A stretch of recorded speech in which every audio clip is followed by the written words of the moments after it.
algo que creo que es muy importante es que Jesucristo realizó durante su tiempo de ministerio terrenal muchas sanidades a muchas personas de muchas maneras diferentes. ¿Recuerdan diferentes formas en las que Jesús sanó a diferentes personas?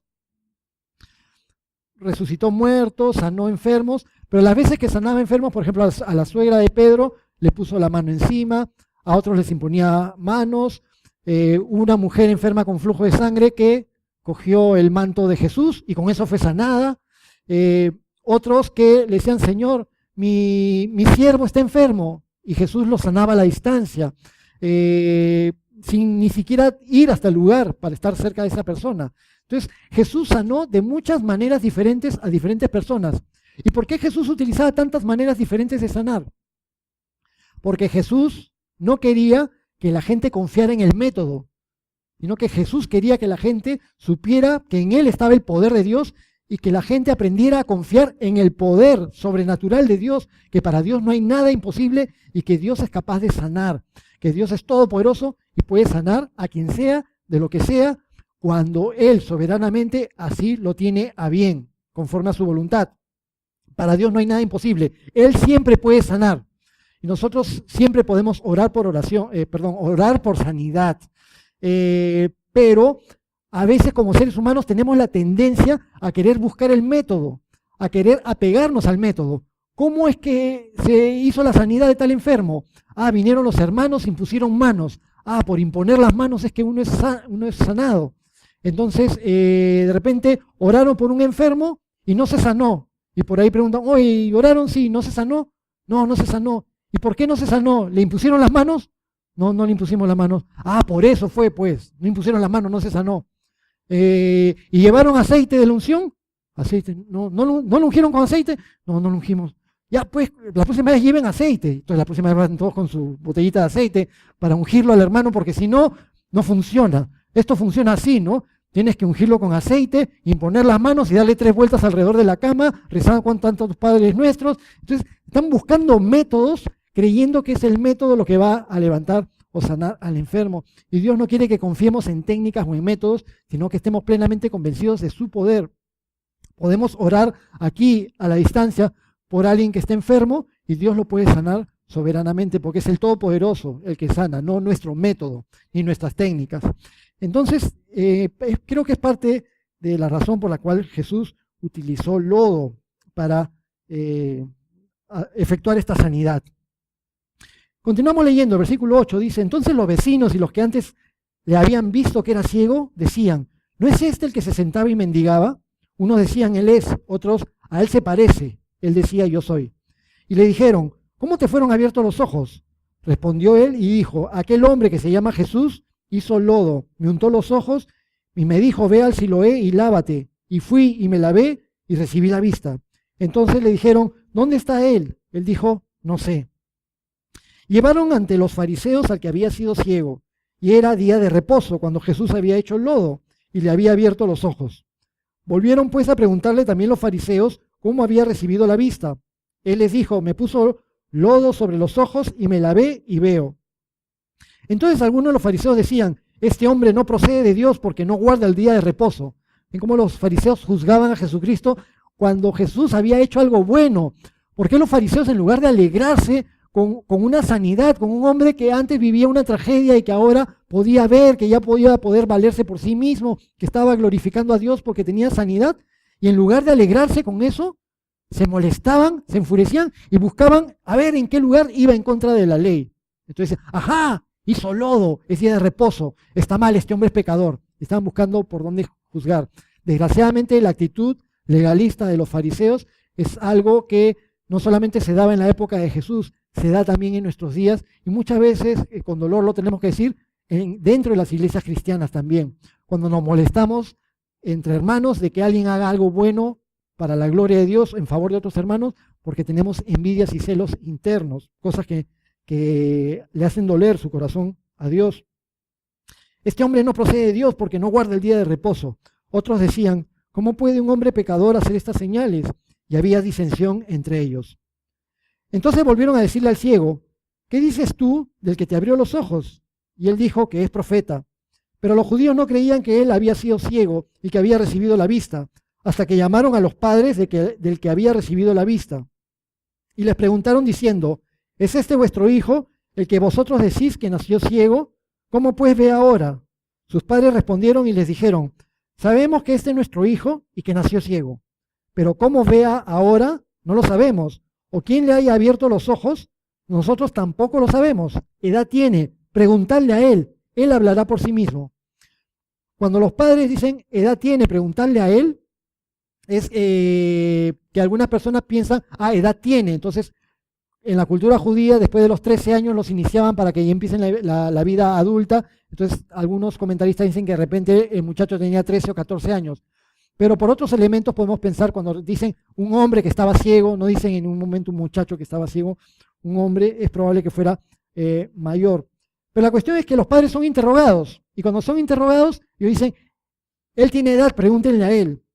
Pero nos da la explicación después, la palabra de Dios dice, esto dijeron sus padres en el versículo 22, porque tenían miedo de los judíos, por cuanto los judíos ya habían acordado que si alguno confesase que Jesús era el Mesías, fuera expulsado de la sinagoga.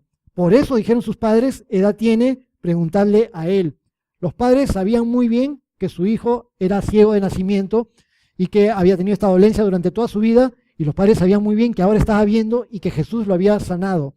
Pero querían lavarse las manos y no querían meterse en problemas con respecto a los fariseos, porque los fariseos habían ya amenazado que si alguien confesaba que Jesús era el Mesías, entonces iba a ser expulsado de la sinagoga. En la cultura judía era una nación religiosa, donde la gran mayoría de la población practicaban los ritos de la ley de Moisés y todas las ceremonias, los ritos, las fiestas religiosas, todos peregrinaban a Jerusalén en los tiempos que tenían que hacerlo. Entonces, era una vida generalizada donde todos estaban vinculados a la vida religiosa. Algunos lo hacían de corazón y recibían la gracia de Dios, y otros lo hacían por cumplimiento y por costumbre, por tradición. Pero en esa sociedad, la gran costumbre era que todos asistieran al templo, y en las ciudades donde no había templo, todos asistían a la sinagoga. Y si a un judío se le expulsaba de la sinagoga, era porque era un delincuente, era una persona de mal vivir, o era un traidor, o un cobrador de impuestos al que lo consideraban traidor, y la gente que se vinculaba con ellos, mujeres de mal vivir, etcétera, etcétera, todos ellos eran expulsados, repudiados, y eran tenidos como judíos de tercera y cuarta categoría.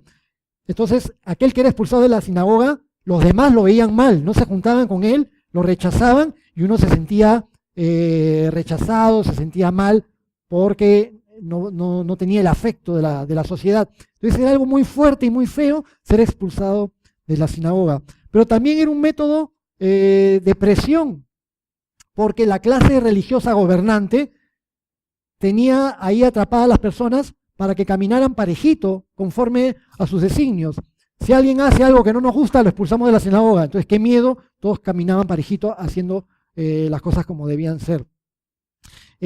A veces hay agrupaciones religiosas que utilizan técnicas de control de masas y técnicas de control de las personas, y en algunas agrupaciones utilizan las técnicas de la expulsión y del rehuir de las personas para tenerlos controlados. Aquel que no camina parejito, aquel que dice algo que contradiga en algo a los líderes, entonces de inmediato disciplina, o los demás ya no le hablan, ya no lo llamen, ya no se junten con él. Y los seres humanos que somos sociales, que necesitamos compartir, que oren por nosotros, tener amistades, cuando después nos rechazan, nos cortan las paredes de amistad y nos apartan, nos hacen sentir mal, entonces caminamos parejitos y no contradecimos en nada, porque si contradices en algo, te ponen la cruz y te chotean, como se dice en peruano, te expulsan o te rehuyen. Los padres del ciego, por no querer experimentar esto, entonces aquí mismo lo dice el texto, ¿no? Dice que dijeron esto, el versículo 22, porque tenían miedo de los judíos. Entonces, los padres no estaban siendo realmente sinceros, sino que tenían miedo de los judíos, de que los expulsen de la sinagoga, y por ello era que dijeron, pregúntenle a él, edad tiene. Entonces se lavan las manos sobre este asunto, sabiendo ellos que su hijo era ciego y que había sido sanado por Jesucristo. Jesucristo nos habla en forma muy seria acerca de nuestra relación con respecto a Él. Jesús dice, el que me confiese delante de los hombres, yo lo confesaré delante de mi Padre que está en los cielos. Entonces es algo muy lindo saber que por el hecho de confesar a Jesucristo, predicar a Jesucristo y vivir nuestra vida dando testimonio de Jesucristo, Jesús nos va a confesar delante de su Padre, y cuando vayamos al cielo y Dios nos diga, ¿por qué te voy a dejar entrar? Y Jesús va a decir, porque yo morí por Él. Y por la gracia de Jesús tenemos entrada segura en el reino de los cielos. Pero Jesús nos va a confesar delante de su Padre. Pero Jesús también dice, pero aquel que me niegue delante de los hombres, yo lo negaré delante de mi Padre y de sus ángeles. Entonces es algo muy serio negar a Jesucristo. Y habían personas en esas épocas que tenían miedo de confesar a Jesucristo por la presión de los religiosos.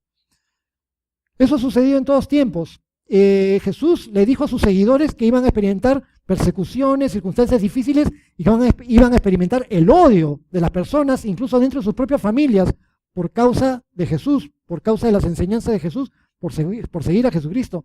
Y efectivamente, muchos fueron ejecutados, a muchos los mataron, muchos sufrieron diferentes cosas por causa de Jesucristo. Pero sin embargo, Jesús también enseñó y dijo que sus seguidores, los discípulos, son luz del mundo, y que la luz no es para que la escondas debajo de un mueble. La luz es para ponerla en alto y que alumbre y se vea. Entonces, si nosotros hemos sido llamados a ser luz del mundo, nuestro cristianismo no debe ser un cristianismo en secreto, un cristianismo del cual nunca nadie se entera. Cuando yo vine a los caminos del Señor en el año 98, y empecé a compartir con mis amigos del barrio, con los que tenía amistad desde hacía muchos años atrás, acerca de lo que estaba pasando en mi vida, que estaba asistiendo a la iglesia, de que había conocido a Jesucristo, etcétera.